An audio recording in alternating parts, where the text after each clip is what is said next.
TDR Conference 2016 Prophecies. The Rasul says, these two categories of the people of hell I haven't seen yet. I haven't seen them yet. They haven't appeared. One category refers to those that walk around with whips hitting people. And the other is with regards to women. Nisa'un kasiyatun ariyat. Women who are covered yet uncovered. You know, if you did the tafsir of this a few decades ago, you would come up with other things. But you look at fashion today, Subhan al-Khaliq. Clothed but unclothed. You know when this, clothed but unclothed. Sheikh Zahir Mahmood just said that you seem to be paying for nothing. You know, the less it is, the more you pay to buy. Normally you pay for the material. Now the less the material they sell you, the more you want to pay for it. That tells you where the human mind has reached. So they walk and it leaves very little to the imagination. Yet they're happy that they're clothed. You know, some of the swimwear, if you look at, or some of the gym wear, if you look at, they're like, who are you? It's not clothing. Kasiyatun ariyat. Clothed but naked. Or if you look a more moderate tafsir, if you like, clothing will be very tight, or it will be see-through, or there will be cuts and slits around the sides and so on and so forth, so that although it pretends it doesn't show, it shows. And the Prophet said, alayhi afdalu salatu wa atammu taslim, that they will not smell the fragrance of Jannah, although it could be smelled a distance of kada wa kada. Although the smell of Jannah can come from so far, yet these people will be made forbidden for them is that smell, that fragrance of Jannah. And you might think this will not befall us, our nation, as in the Prophet's nation. So the Prophet ﷺ in a hadith, the sanad of which is sahih, and it is in the Musnad of Imam Ahmad, in the Mustadrak of Hakim, and the Prophet ﷺ says, towards the end of time, men from my nation will come, from the Muslims, who will be on conveyances, on rides, mounts, which resemble I don't know if you've seen it, on the camels in the olden days, they used to have like a little hawda, like a little room they used to put for women to ride in. Like, a circular dome-ish type thing, so that she's protected from around the sides and no one can see her and she can sit comfortably. So the Prophet said, it resembles that. It resembles an enclosed space. And then the next word of the hadith, it uses the word to depict the comforts of home.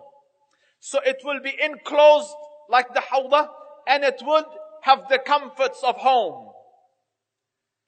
A bit like your cars or limousines. There's drinks there, there's comfortable seating, there you can lie down, you can rest. Normally on a horse you couldn't.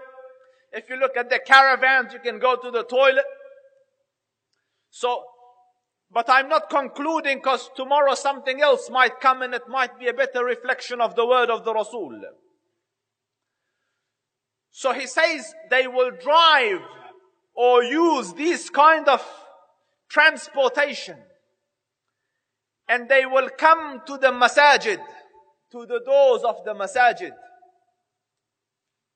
Yet their women will be kasiyatin ariyat. The Muslims will be dressed yet undressed, covered yet uncovered.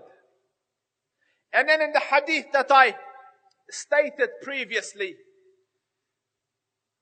they will walk seductively in a way to attract attention,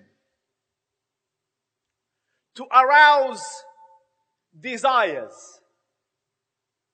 And they will attract, as in men, and also attract, as in women, in the sense that women will follow their lead. They will want to dress like that, walk like that, talk like that.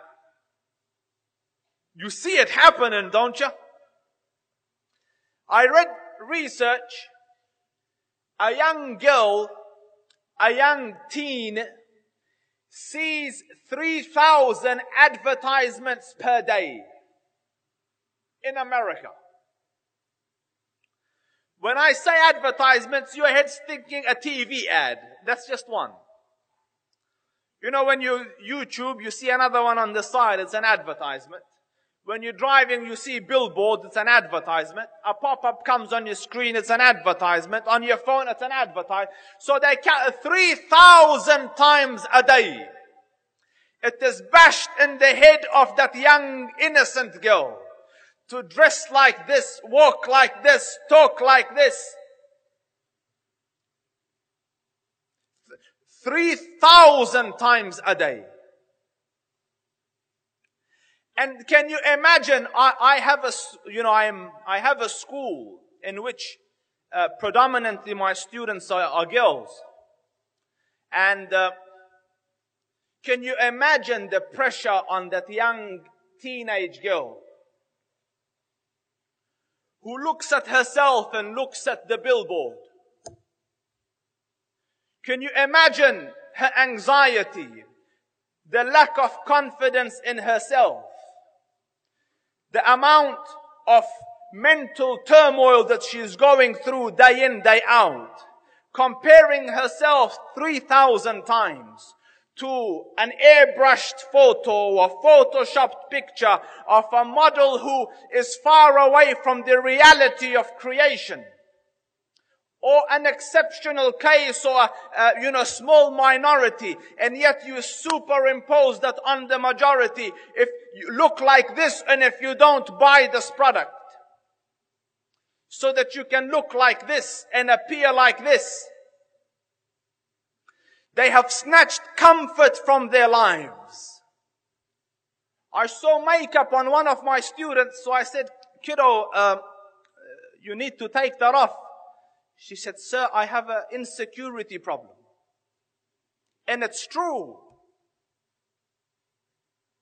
So these are the challenges that come towards the end of time. And the question, why the prophecies? Why did the Rasul tell you? So that, number one is to increase your iman, that's a given. But second, so that you can take strategic steps to save your own. Donate now.